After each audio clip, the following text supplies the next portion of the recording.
Hey guys, it's Peter and welcome to my channel. Peter's reality TV recaps and opinions on reality stars. Boost!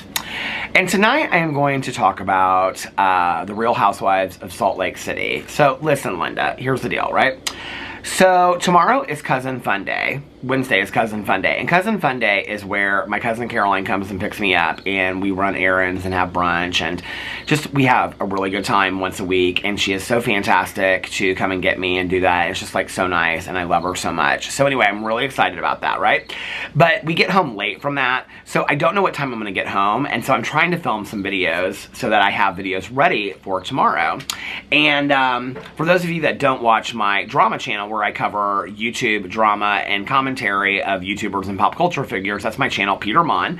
I've recently started sometimes sitting out here on the front porch. I love my front porch so much, and I have a little Diet Coke. I was drinking Diet Pepsi, but Diet Coke is my favorite, so I got rid of the Diet Pepsis, and now I'm drinking Diet Coke. Cheers.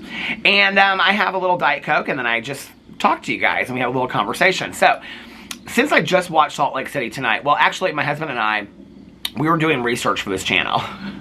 So we watched Real Housewives of New York, the newest episode that came out on Sunday. I haven't covered that in a video yet, but I will probably be doing that, I don't know, maybe tomorrow or the next day. And then we watched Real Housewives of Salt Lake City because it was on tonight, right? And then I started getting bombarded with all these requests in my DMs. People like, Peter, will you please talk about the Palm Beach or the Palm Springs dinner that they had? Because Meredith Marks on the Real Housewives of Salt Lake City hosted a girls trip to the Palm Springs, to the Trixie Mattel Motel, and she had everybody except for Angie, who was a new castmate this season. She was a friend that was on last season that, she tried every trick in the book to get her snowflake.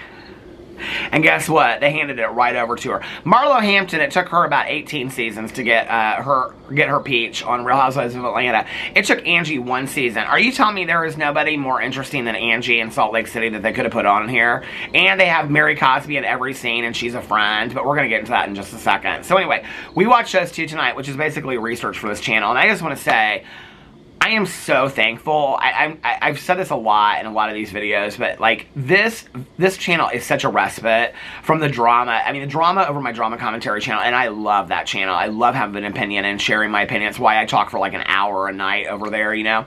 But like, it's such deep, dark stuff, right? And I'm not saying that some of these like reality show stuff, that the topics aren't, but over there it's like such deep, dark stuff. And when I started it, it was kind of like funny, haha drama, you know, I'd flip a fan. Beast. And I would talk on this drama phone and things like that, which was like this cordless phone. And actually, the reason why I ended up getting that phone that I use is a little unknown fact for you guys. The reason that I'm not even talking about my drama channel, I'm talking about, so you can carry this over to the drama channel. But the reason why I got that phone originally, my friend Melissa and I did, because Nene Leakes had that old school phone thing that she pulled out of her purse on Atlanta, and she had you hook it into the end of your phone, right? And so she had that, and I was like, oh, I would love just to whip that thing out, you know, of my bag and be talking on this old school phone. So that's why I ended up getting it, and then I turned it into the drama phone, you know. It's like ding-a-ling-a-ling, sham-a-ling-ling-ding-dong-ding. How's the drama phone? This is Peter speaking. So I might have to bring the drama phone over here, okay, to hear all of the things about, you know, who is this? Meredith Marks? No, Meredith, I can't understand you. Are you speaking with that English accent that you had at the dinner table tonight? No, girl, I can't understand you. What? Will I accept a call from an inmate named Jen Shaw? No! So anyway, tonight I'm going to talk about Salt Lake City, and I wanted to pre-film this video so that I had it ready to go up tomorrow. I may turn around right after I finish this video and talk about Big Brother, because I haven't talked about Big Brother yet, and I'm going to explain it in that video why. Okay, so I have notes. So tonight, on tonight's episode of Salt Lake City, I watched every season of Salt Lake City, completely caught up with this franchise, which I'm so thankful for. People ask me a lot, like, I've never watched the Housewives, which one should I start with?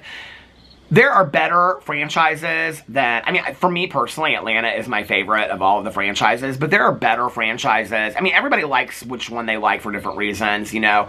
My husband loves Atlanta and Beverly Hills equally. I probably love Atlanta and then Orange County and then Beverly Hills. And then I do love the new cast of New York. So, yeah. In Miami, what I've seen is okay. Dallas, my husband watched. I know all the cast members of Dallas because he used to watch it, and so I would watch it. I don't watch any of them that are like out of this country that I know you can, watch and things like that, but I haven't watched any of those. I'm trying to think of the other ones. Potomac, I haven't watched. In New Jersey, I haven't watched, but I'm planning on going back and watching those before the new seasons come out. So, that's the Real Housewives franchises and things like that. And, yeah. So, anyway, people ask me all the time, like, where should I start if I want to go in and I want to watch? My friend Nikki just asked me this the other day.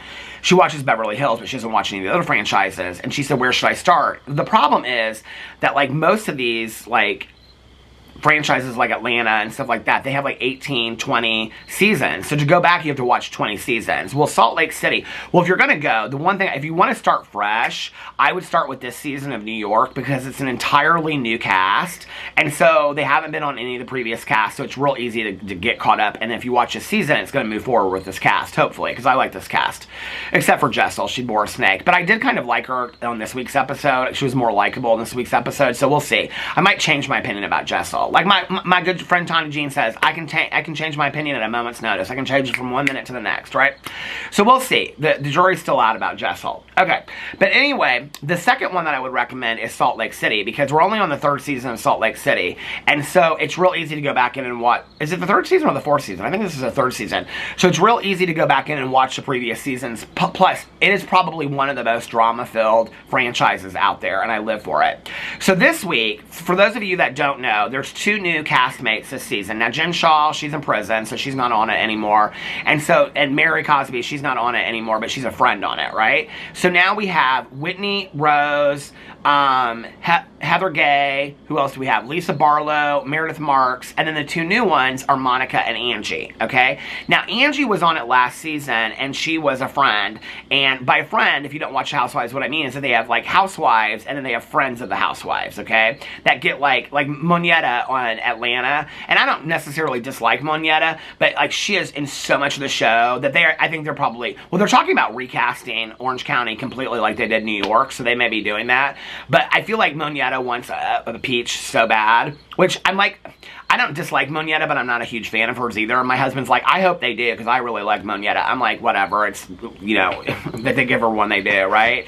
In all honesty, I kind of think that Drew, and I like Sonia, I think she's nice, but they're both kind of boring. Their storylines are kind of boring to me. I think it's fantastic that Sonia is pregnant. Congratulations to her. But, like, their storylines, I don't feel like are, like, contribute much to the drama. So, like, when I talk about the Housewives and you see me on other channels going, like, let's practice peace and serenity, okay? Like, when I watch the Housewives, I watch the Housewives for good fucking TV, okay? I want the drama. I want the shouting. I want the flipping of the tables. I want all of that, okay? I want the secret keepers. I want the secrets to be busted out. That's what I watch the Real Housewives for. So when I refer to these people as good TV, like Ramona Singer, I don't necessarily love from New York, but she makes for really good TV, okay? So just to clear that up, make sure, okay? So that you guys understand that. But anyway, so, like, Moneta is a friend, okay? But I think they'll give her a peach because she's been in so much of this season. Like, she was literally in every scene with every person and things like that. She went on all the trips and whatever.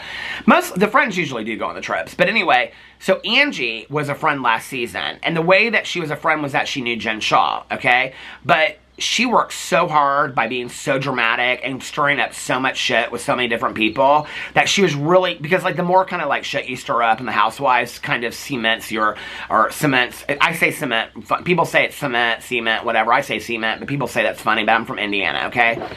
Like, we don't say caramel, we say caramel. Get the fuck over it. So, anyway, I mean, watching it last season, I was like, she is trying so hard to get a place and to get her snowflake as a castmate on The Real Housewives of Salt Lake City. And it worked for her. So that's my thing. Here's another thing about Angie. You know, last season, she constantly, like, her tagline should have been, Jen Shaw owes me money for that birthday party. Okay? Because, like, that, she would not shut up about that. Like, that was her whole thing. Now, this woman owns 10 salons and a hair school and all these things. I mean, she and her husband must be worth a fortune. They must be worth an absolute fortune, right? And I think it's a really nice thing that she gave this money for Jen Shah to do this party, but like, then why are you throwing it in her face if you did it, right? Okay, that was all, and I'm not excusing Jen Shah's behavior, okay? Jen Shah was somebody that made for good television, but Jen Shah did a lot of really, like, horrible things, okay? And deservedly so. She's, you know, reaping the benefits of those actions now. So, you know, what happens, right? So anyway, but, like, she constantly threw that up last season. Like, that should have been her tagline. Hi, I'm Angie, and Jen Shah owes me money. Well, this season, okay, like, right out of the gate, she and her husband go to dinner with Whitney and her husband, right? And at that dinner, they sit down, and they're talking about Meredith Marks, and she goes, yeah, and Meredith owes me money because, and we donated all those hairstylists and Meredith for this fashion show that Meredith had last season. And she says, and Meredith never paid us a cent for it. And her husband chimes in and says something about that, too. Like, yeah, we donated all of the hairstylists to come and do her hair. And Whitney's like, really? Like, oh my God, like, really? And I'm like, okay, first of all, it was a fundraiser, okay? It was a fundraiser for mental health and suicide. And usually in situations where you're doing fundraisers, okay, that's a fashion show or something like that, the models donate their time, the hairstylists donate their time, the venue donates their time. Like, for fundraisers, for philanthropic situations like that where they're raising money, maybe the venue is the one person that wouldn't donate because it's a venue, but sometimes they do, right? Like, that's their gifting of it. Like, we're going to donate to your organization by giving you hairstylists. We're going to donate by, I'm not going to charge the models and things like that, right? Like, that's very well known in the philanthropic world. So for her to throw that up in Meredith Marks' face, when it was a very personal issue to Meredith Marks, that she was doing this fundraiser to begin with because of a family member of hers that had suffered through those situations, it's such a shitty move, and I can't believe that more people aren't calling it out, like, honestly, like, on the show, and, like, Whitney had no problem with it at all. So, because of that, and because of all these other things that Angie has said about Meredith, and I'm not, like, listen, I'm not gunning for Meredith, I'm not a super fan of Meredith or anything like that. I'm not really a super fan of any of these people. I like Heather probably the most, and I think that Mary Crosby has the best shade, okay? But I don't even think Mary Cosby. I don't even think she's, like, that great of a person. She's really not. She's a shitty person, and a lot has been found out about her and her church behind the scenes, and I think that's probably why she's not a castmate, and she wasn't on it last season and things like that. I feel like there's been 4 seasons. Let's look up this and see. Why do I feel like, I keep on saying there's 3 seasons, but I feel like there's actually 4 seasons. Okay. How many seasons of Real Housewives of Salt Lake City? Okay. 4. This is the 4th season, so I was wrong. So, Mary Cosby was on the first 2, and then she sat out the 3rd one because all this stuff came out about her church. That's why she sat. They wanted to act like she just, like, was on pause, but that's why.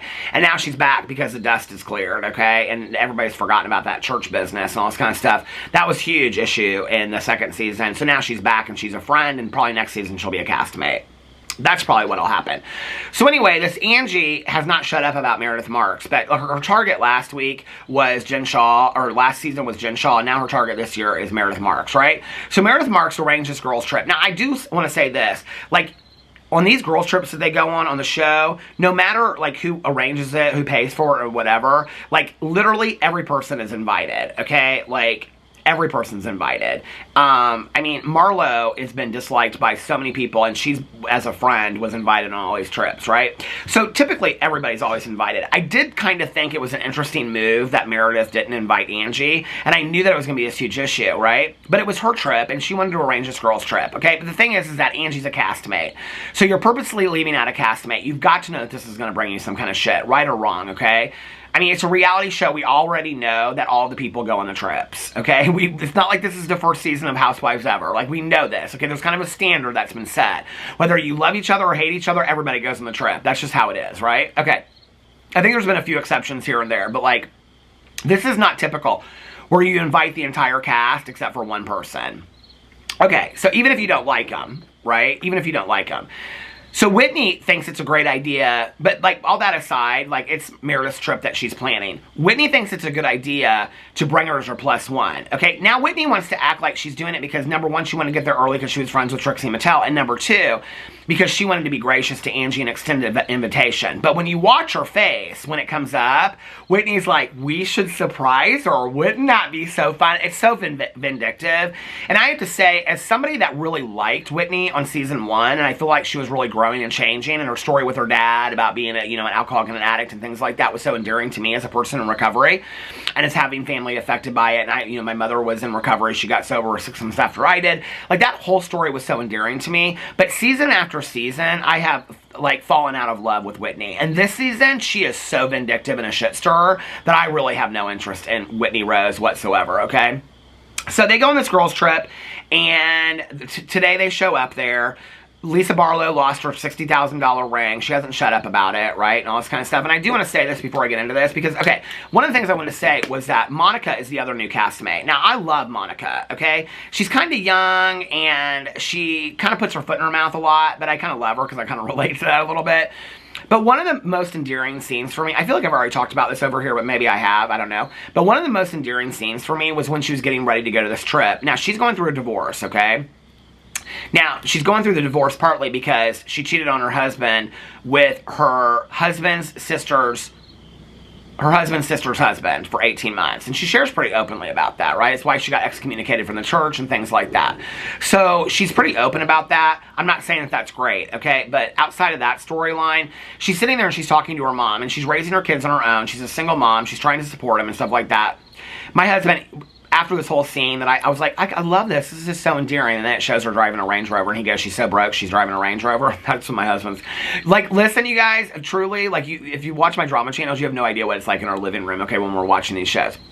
And he cannot stand Mary Cosby whatsoever. And she was like throwing shade left and right tonight. Like, they were talking about Angie and all this kind of stuff, and it cut to her in the diary room, the confessional, and she goes, who's Angie? I was like, oh my God, I'm living for her. And I look over at my husband, and he goes, oh, I cannot stand Mary Cosby. I wish they wouldn't have her on the show. But I don't necessarily like Mary. I mean, she's totally rude and nasty, right? But, like, her shade is so funny, and she makes for good TV. She absolutely 100% makes for good TV. She knows that she's getting the catchphrases and stuff. She has so many catchphrases. I mean, like, they do this thing where Meredith does this deal where it's like, let's go to the thrift store, and then we'll pair each other up, and then you get to pick out an outfit that matches my personality and vice versa, and then we're going to wear these to this 5-star dinner. About Lisa Barlow about loses her mind that she has to wear this outfit to this 5-star dinner. She thinks she's so bougie. Girl, you live in Salt Lake City, okay? Like, let's just be for real. It's not like you're living on Fifth Avenue, all right? I mean, it's not like you're living in the top of the most expensive building in Paris. You live in Salt Lake City. Let's pull it down a little bit, okay? I live in Indianapolis, no shade, okay? But I understand that you run the Sundance Festival and things like that, okay? Let's pull it in a little bit, okay? You own a vodka company, okay? You own a vodka company. You're not the president. Okay, so anyway, she about loses her mind because they're going to this dinner. Well, Meredith teams up with Lisa, and she picks her outfit out for her, right? And it's like, this outfit is not good. I mean, it looks like Madonna threw up all over her in 1984 or something like that, right?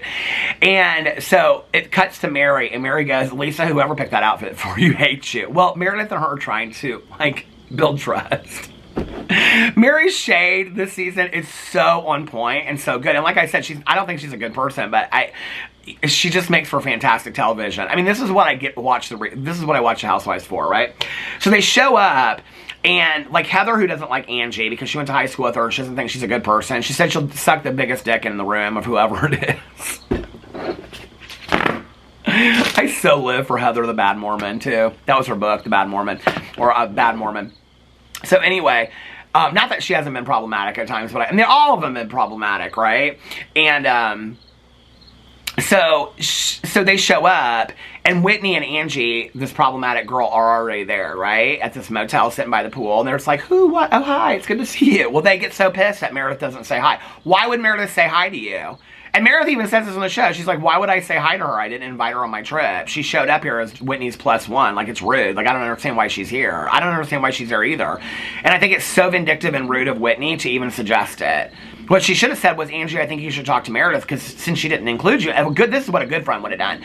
Instead of just, like, sneak her into the trip, she would have said, and then Angie acts like she's all pissed, okay, that Meredith didn't invite her, and then she wants to turn the whole thing out and gaslight Meredith about it, right? Which I do think it's a shit move that she didn't invite her because they're all members of the show. But at the same time, and she's got her issues with her, right? Like, Angie's been talking mad shit about her the entire last 2 seasons about Meredith behind the scenes. And we all know it because we've seen it. And she's like, when did I say that? When did I say that? And I'm like, girl, I heard you say that on the show. You know what I mean? So anyway, so they're just like, then they're pissed. They're like, why is Meredith being so rude and all this kind of stuff, right? Well, she's being rude and standoffish because you invited a guest she didn't invite to her trip, okay? Like, I don't know. Like, can you imagine, like, having a birthday party, like, for your partner or somebody or your best friend, and then one of your friends brings somebody that you absolutely hate, and that your best friend, whose birthday party it is, absolutely hates to the party? Like, you would ask them to leave too, right? Like, I think that's fair, whether they're on the fucking show or not.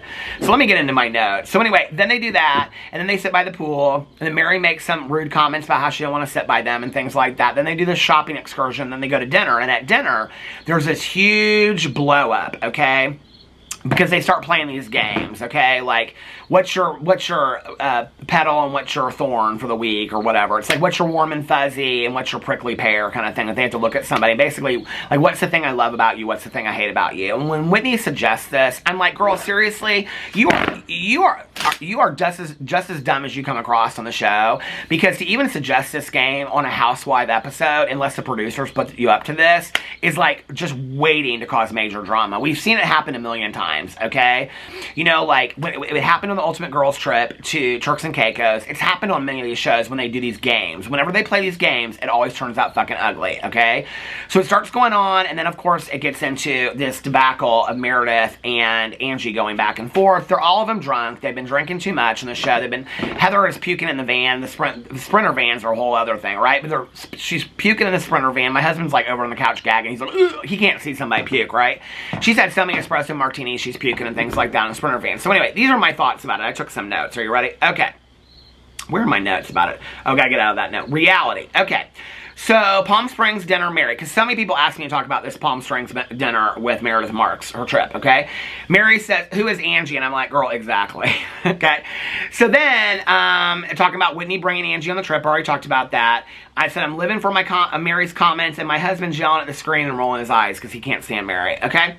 And then I said on here that I'm so over Angie. I am. She's just so bitter and nasty. And this is like, she is so fake. Like, she is literally head to toe labels and just like Botox out of her mind and always just like so like put together and whatever. First of all, can we talk about her diary room look? Okay, I actually did a little research for you guys on this. Okay, let me pull this up for you. So here's Angie's, oh, you can't see it. Well, I'll include it on here, okay? So Angie's diary room is like this latex red dress, okay, from head to toe, and then she has her hair in a high center ponytail. I'll put it up here somewhere, like right here.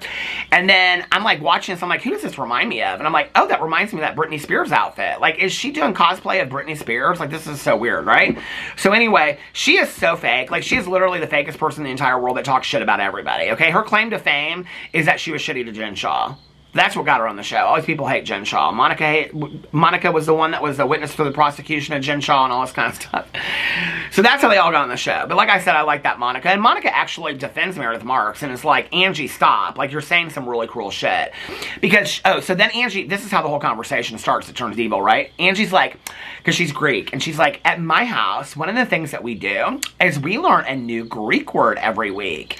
And they're all like, oh, you do? Like, that would be really fun. Like, teach us a new Greek word, right? And she's like, okay, my word for this week is, and she says this Greek word, and she goes, and it translates into fake. And she looks right at Meredith Marks, and I'm like, oh my lord. And Heather, she turns her head to the side. She's like, oh no. She's like, I'm done with this. She's like, it is on, right? And I'm like, this is not going to turn pretty. Now, you come on somebody else's trip that you're not invited on, okay? And then you say that at the dinner table, and you call this person out for being fake, okay? When you're the fakest person on the cast. And then you come for her, and you get pissed off that she asks you to leave, because then Meredith's like, leave! You can leave now! I mean, I thought it was like Darth Vader from Star Wars, right? So anyway, so that all goes on and on and on. Okay, I'm so over that Angie, I can't stand her. Why is she even on the show? Like, seriously, y'all couldn't find another housemate or housewife in Salt Lake City. I'll find you one if you need me to. And then Oh, this Monica thing that I was going to say that I like about her was on this episode where she was getting ready for the trip, she like starts crying, like she's really struggling financially and taking care of her kids and stuff like that, right? And she tells her mom that she went to Louis Vuitton and she bought a purse, like this bag, and she's like crying. It's a cute bag too. It's like this like pink, like anyway, it's real cute. But anyway, I would carry that bag with pride. So anyway, she's talking about it and she says to her mom, she's like they all have all these labels. Like, I just want something to fit in. And I was like, man, I have felt that before. Like, I felt that to my core, right? Like, when I didn't feel like I was good enough or I had enough or anything like that, which today what I know is that, me just being here and doing the best that I can do on a daily basis is enough. And don't you ever forget that either, because it's true of each and every one of you out there. But I lived in that for a long time, that I didn't think that no matter what I did or who I was or how hard I worked or what job I had or what education I had, I never thought it was good enough, right? Like, I beat myself down so bad. And so I'm watching that scene and it was so relatable, and I thought this is so important that they have her on this show, because she is going to be the relatable one, even though she kind of turns nuts a little bit and comes for everybody. But I do love it, right? So anyway, I think she's like real relatable, and she was trying to kind of like calm Angie down and like settle it down and stuff like that. She might have done it about in the wrong way, but anyway. Then it goes in this whole thing, and they do this one game that they play. Monica is my husband, okay? Because they go around, they play this game, like, what's a secret about me that you never knew? It's Housewives, and they've been drinking 16 espresso martinis, okay? So Meredith's like, something that you didn't know about me was that when I was a little girl, I used to come to Palm Springs to visit my grandparents. And then Lisa Barlow is like, a secret you don't know about me is that I like Pop Coke. Or Coke, Fountain Pops. We already know that, Lisa. She didn't say that. I don't remember what she said. It was so boring. They were all so boring. But Heather goes, I like birds. I just got a bird feeder that you can watch on the camera. I'm like, oh yeah, I got that sitting in my garage. That thing don't work. So anyway, I'm like, oh, is that a subtle hint at a sponsorship? Okay. Whatever. So anyway, so then Monica goes, this game is lame. Y'all are boring. You guys remind me of hanging out with, or she says it's like in the diary room, you guys, they remind me of hanging out with my, my grandma at the senior living home or whatever. And she goes, they all share these really lame things, right? And she goes, my secret is that I slept with my brother-in-law for 18 months. I looked at my husband. I thought he was going to come off that couch. He was living for it. He was like, this is the truth we needed on this damn show, right? Then Mary talks about this bird, because Heather goes on about having this bird and stuff. And Mary's like, I had a bird. I had a bird. She was so strange. She just wanted me to look at her all the time. I could listen to Mary talk about her bird for an hour straight and never lose interest, okay, in all honesty. Like I said, I know she's not a great person, okay, but she makes for great television. You either, like, this is it, right? Like, you either have it or you don't. You know what I'm saying? Like, you either have it or you don't. And, you know, now all these shows are getting rid of all the problematic people. Why is this bug hanging out here around me? Okay, last night was a June bug. They're getting rid of all these problematic people and the people that are the mouthiest, like Lisa Rinna. And the shows are going to be so fucking boring anymore. You know what I mean? I'm so over it. So Mary makes for good TV. Then Lisa says to Monica, they're talking about like truths or whatever, and she says, or Monica is talking about to Lisa, her prickly pear of the week is that Lisa's not shut up about the $60,000 ring. And Lisa's quote to Monica is, okay, when you can afford a $58,000 ring, you'll be upset when you lose it too. And I'm like, okay, you have a lot of favor with the fans of the show. I would probably venture to guess the majority of the show cannot afford a $60,000 ring or the amount of labeled clothes that you wear. So that was like a really cruel thing to say, Lisa, and I thought that really showed maybe your true character and really who you are, and I did not like that comment at all. I thought that comment was really rude, and I kind of was surprised that none of the other women at the table stuck up for her. A couple of them kind of said something, but the next one, Angie brings up fake, and then she says that she came with an open mind. She didn't come with an open mind. She came with a vindictive mind. Her mind was to come and piss off Meredith, okay? Because if I was Whitney, what I would have said is, I don't understand why Meredith didn't invite you. Go talk to Meredith and try to work it out with her and see what her issue is with why she didn't invite you. That conversation could have occurred at one of their houses. They still could have included it in production. It didn't have to happen at dinner. But this makes much better TV, don't you think? I think so. So then they get in this huge fight. Meredith storms off, and she says that she knows all this kind of stuff, talks about how she knows stuff about Angie's husband. And I'm like, what does she know about Angie's husband? And he's a good-looking guy, too, right? Not that that matters, but I'm like, what does she know about Angie's husband? And I say it in my head, and then I go, what does she know about Angie's husband? And I look at my husband, and he goes, I think he's gay. Hey, listen, I'm a public reaction channel. I can say that. My husband said it, okay? It ain't even his channel. But anyway. So then Meredith storms off, and they all go back to the hotel, and everybody's like, you know, Heather's puking and stuff like that. It was a good episode. I'm living for this season so far. This season is so good. So I'm also going to be doing my coverage of the Real Housewives in New York. Not a whole lot happened this week. I was telling my husband that one of the things I really like about this show is that even though the cast fights with each other on New York, like, they really seem to like each other, too. There's, like, moments on this trip that they're on there in Gwilla, and there's, like, moments on the trip where you can tell that they really enjoy each other's company, and I like that. You know, like, I like when they can laugh and have fun with each other, and there's a little drama too. So I'll cover that, and then I don't know if I'm going to do Big Brother tonight or if I'll do that on Thursday for the live eviction, getting ready for it. We'll see. So anyway, I love you guys so much, and I will see you tomorrow. Bye.